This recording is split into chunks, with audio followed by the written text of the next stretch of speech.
When it comes to audio recordings, finding credible ones tends to be a struggle, since audio is a medium that's kind of easy to manipulate in today's day and age. But fear not, folks, I always hunt for the best of the best for y'all, because that's what you deserve. So I've got a question for you. What's the creepiest thing you've ever heard on tape? Let me know in the comments, and let's get freaked out together. Alrighty everybody, we're gonna kick off today with the infamous Hinsdale House.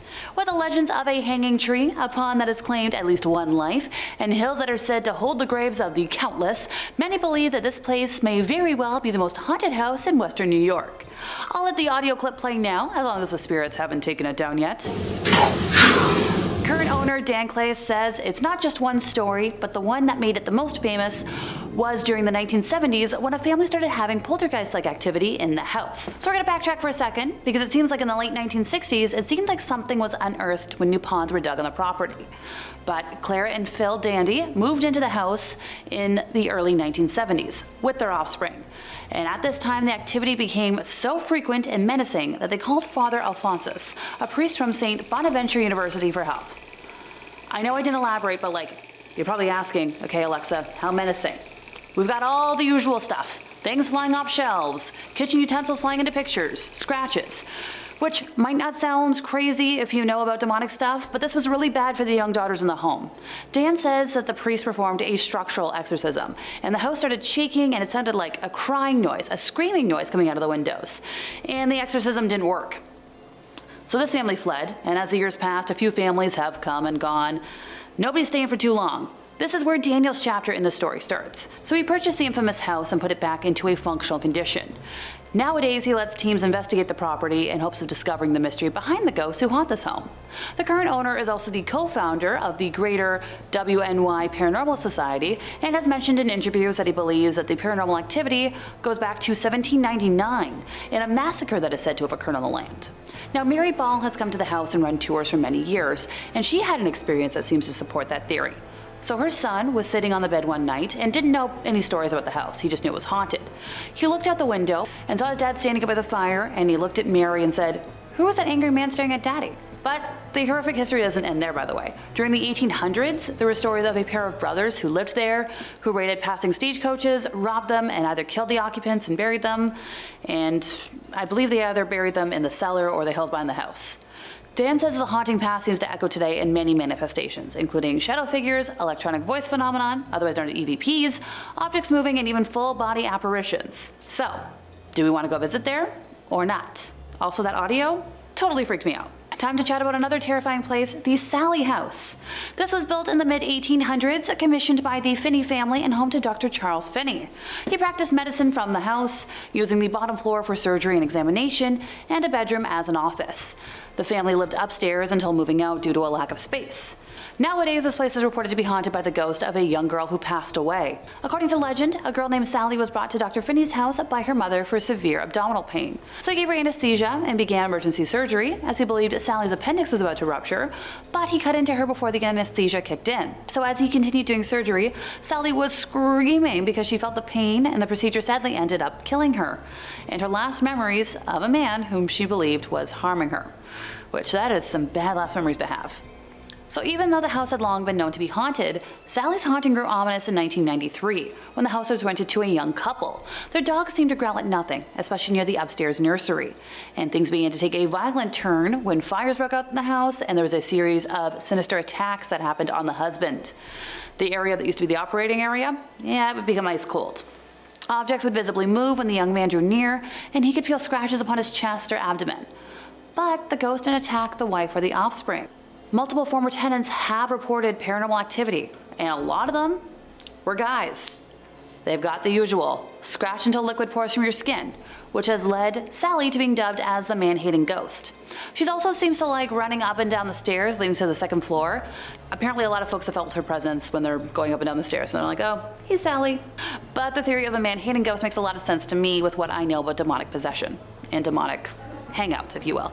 The basement of the house has a big smudge on the middle of the floor where there's supposedly a pentagram used for demonic rituals and sacrifices once upon a time. Psychics have confirmed the presence of spirits dwelling in the home, and many have actually communicated with them, and skeptics have left as believers. Visits by paranormal investigators have provided audio, video, and photographic proof of paranormal activity. Ergo, how we have the audio we have today, courtesy of the Live Sci-Fi Paranormal Network, who have called this home the scariest place they've ever ventured. And according to their channel, they've been there a lot. I don't blame them, there's a lot to unpack. Spirit. Girl? How many of you are there?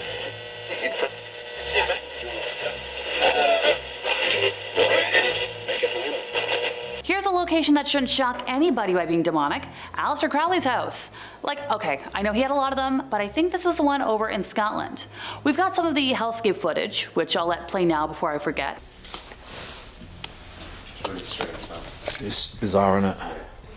Known formally as Boleskine House or Boleskine House, Crowley bought the home in 1899 to seclude himself and perform magic from the book of the Sacred Magic of Abraham the Mage, which he discovered as a member of the British secret occult society, the Hermetic Order of the Golden Dawn. It's like, this is a great hangout. So it's during this time that Crowley became famous for his magic and occult practices, both around Scotland and around the world. Sometime during this period, Golden Dawn leader Samuel MacGregor Mathers invited Crowley to Paris for advancement in the secret initiatory group, forcing Crowley to abandon the ritual. Now, it is said he left without dispelling the 12 kings and dukes of hell he had summoned, and many locals blame the house's unlucky history on the evil spirits left behind. Not a good move, dude. Now, Crowley was like, I'm not going to admit I've made a mistake. I'm too good for that. But he even conceded that the rituals he had performed at this home had gotten out of hand. Because that's not terrifying at all. Many other strange tales followed this ownership, so in 1965, an army major took his own life with a firearm, only for the housekeeper to discover him moments later. In the 1960s, this home became one of the sites of the Cadco affair, also known as the Great Sausage Scandal. A bizarre tale of how Dennis Lorraine and actor George Sanders managed to embezzle millions of pounds in government grants under the pretense of meeting a national shortage of pork products.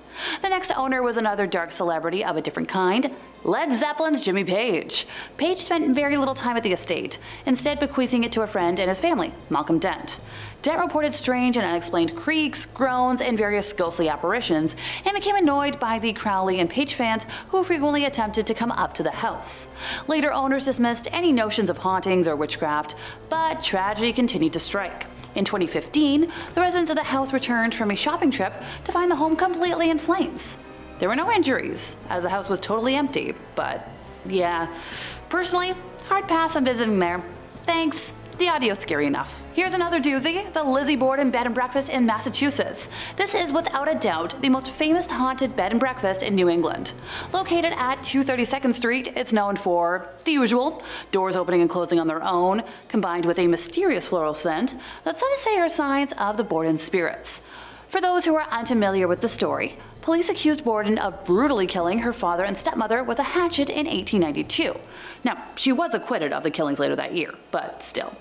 A lot of folks have claimed to hear noises of creaking or footsteps, unexplained laughter, and seen a ghostly face appearing on a wall in the basement. In 2019, folks from the YouTube channel Glam and Gore spent the night at the bed and breakfast in an attempt to make contact with the spirits of the Borden family. The team spent a fair amount of time seemingly talking to Lizzie's stepmother, Abby, aka the lady whose head was caved in by an axe, and the team asked Abby if John Morse, who was a family member and guest of the Bordens, had killed her.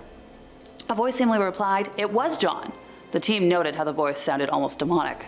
Now, while it's impossible to know for sure if the voice was that of Lizzie's stepmother or something more sinister, it's still shocking to hear it coming from the room where Abby Borden met her violent end. Peter. Not funny. I'm wearing a ghost shirt. That's it. Peter brought this backpack over. Believers in paranormal claim the house is haunted by everyone. We're talking Abby and her husband, the ghosts of two young folks killed by their mother at a house next door in 1848, possibly even Lizzie herself on a part-time basis, because she also haunts Maplecroft, her post-trial house on French Street. So look, it all makes sense to me. I've heard the audio, so have you. What do you think? Alrighty everybody, we're ending today with the most popular case on our list, that of Anneliese Michel. She grew up practicing Christianity in Bavaria, West Germany in the 1960s, where she attended mass twice a week. When Anneliese was only 16, she suddenly blacked out at school and began walking around in what her friends and family described as a trance-like state. And she herself was unable to recall any of it. Now, fast forward a year, it's happening still, and there was one day where Anneliese woke up in a trance after her body went through a series of convulsions, causing it to shake uncontrollably. After this, she went went to a neurologist who diagnosed her with temporal lobe epilepsy, which is a disorder that causes seizures, loss of memory, and experiencing visual and auditory hallucinations. So they gave her meds, and they didn't work. And as time went on, her condition only got worse. She began to see the face of the devil wherever she went and constantly heard demons whispering in her ears. Now, when she heard the demons telling her that she was, well, damned, you're gonna rot in hell while you were praying, she concluded that the devil himself must be possessing her. With the knowledge that she was possessed consuming her, she constantly ripped the clothes off her body, compulsively performed up to 400 squats a day, crawled under a table, and barked like a dog for 2 days straight. She also ate spiders, coal, bit the head off of a dead bird, and licked her own fluids from the floor. Finally, she and her mother found a priest, Ernst Alt, who believed in her possession, stating that she didn't look like an epileptic, which, okay. Ernst petitioned the local bishop, Bishop Joseph Stangl, who eventually approved the request and granted local priest Arnold Renz the permission to perform an exorcism, but ordered that it be carried out in total secrecy, because stigma. So over the next 10 months, following the bishop's approval of the exorcism, Ernst and Arnold conducted 67 exorcisms, lasting up to 4 hours per session on this poor woman, which, heinous. Through these sessions, Anneliese revealed that she was possessed by 6 demons, and all these spirits would jostle for control of her body and would communicate from her mouth with a low growl. They constantly argued with each other, with one being quoted as saying, "People are stupid as pigs. They think it's all over after death. It goes on." And another was like, "You've got nothing but a big mouth. You have no real say in hell." Like, just constant mayhem. We do have the audio of this recording, as long as it hasn't disappeared from the interwebs yet, so I'd like to have a bit of it playing out for y'all, because poor girl. Oh my gosh. Like, this girl broke her bones, ripped the tendons in her knees from constantly praying, and like, I can't even imagine. Over these 10 months, Anneliese was frequently restrained so the priest could conduct the exorcism rites. Now, she slowly stopped eating and sadly passed away from malnutrition and dehydration on July 1st of 1976 at only 23 years old. And that brings us to the end of our time once again, folks. I've been Alexa, your resident ookie spooky girly, and if you were in any way educated by my ramblings today, could you help us out by giving this video a like, subscribing if you aren't already, hit the bell for more demonic content from us here at Top 5 Scary Videos, and I'll see y'all next time, you lovely spooky people.